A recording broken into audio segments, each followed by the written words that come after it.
To really appreciate all that France's Lot region has to offer, it's best to get up in the air.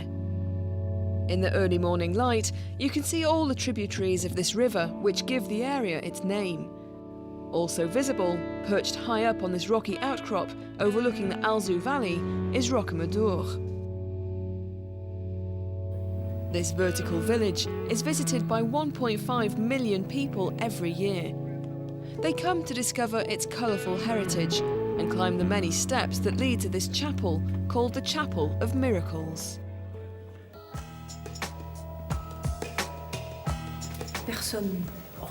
Nobody leaves here unmoved. People are always very emotional when they're in front of the statue of the Virgin Mary, which still touches hearts today. It's amazing. Pilgrims and tourists alike flock here to see this statue of the Black Madonna, whom many believe has miraculous healing qualities. We leave Rocamadour along this gorge. A small road at the base of the cliffs leads us up to the plateau. It's a dry, almost barren landscape up here, strewn with pebbles, and home to a local breed of sheep, reared for their lambs.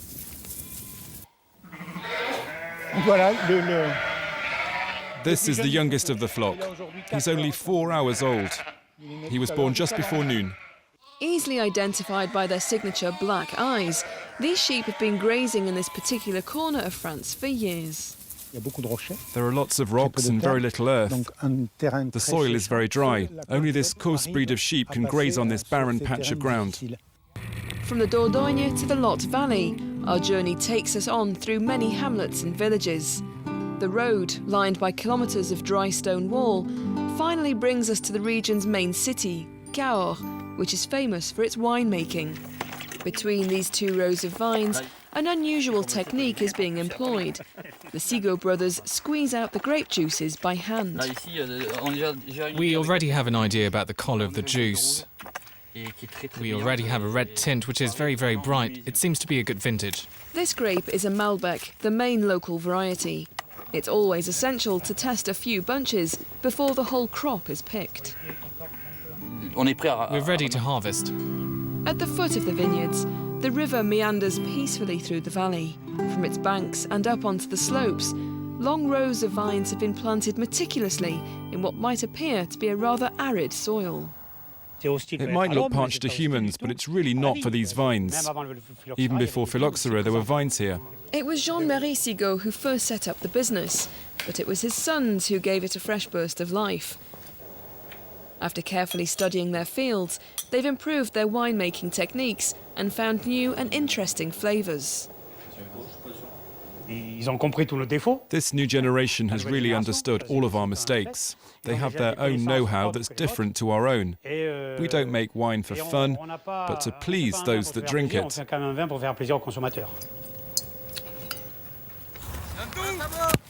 Wine isn't the only speciality of Cahors. Locals here learn how to score a try from a very early age. We're born with rugby. When you're a kid here and you play with a ball, it's more often oval than round. It brings us together as a community, be it a village or a town. It's a real talking point, a meeting place, and then of course it's a competition.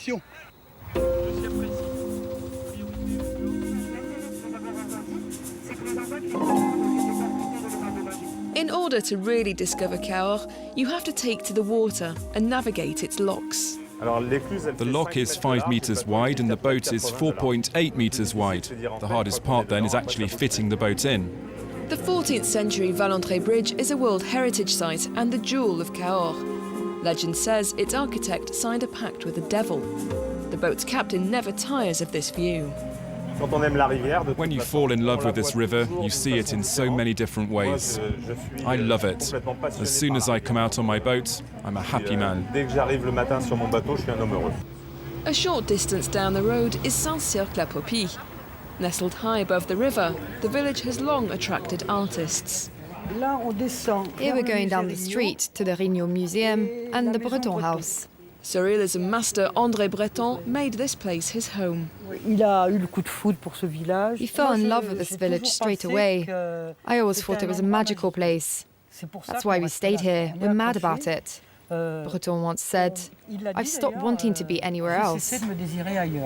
Danielle fell in love with this place 29 years ago. As well as being the local postmistress, she's also an artist. Danielle knows every last nook and cranny of this village that welcomes 750,000 tourists every year. Hello, how are you?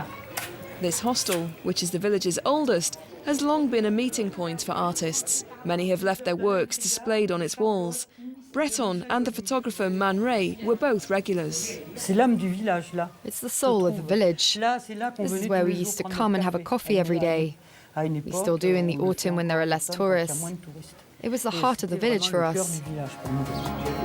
Some even say that Saint-Cercle-la-Popie itself is a work of art, with its centuries of history carefully preserved in this wild landscape.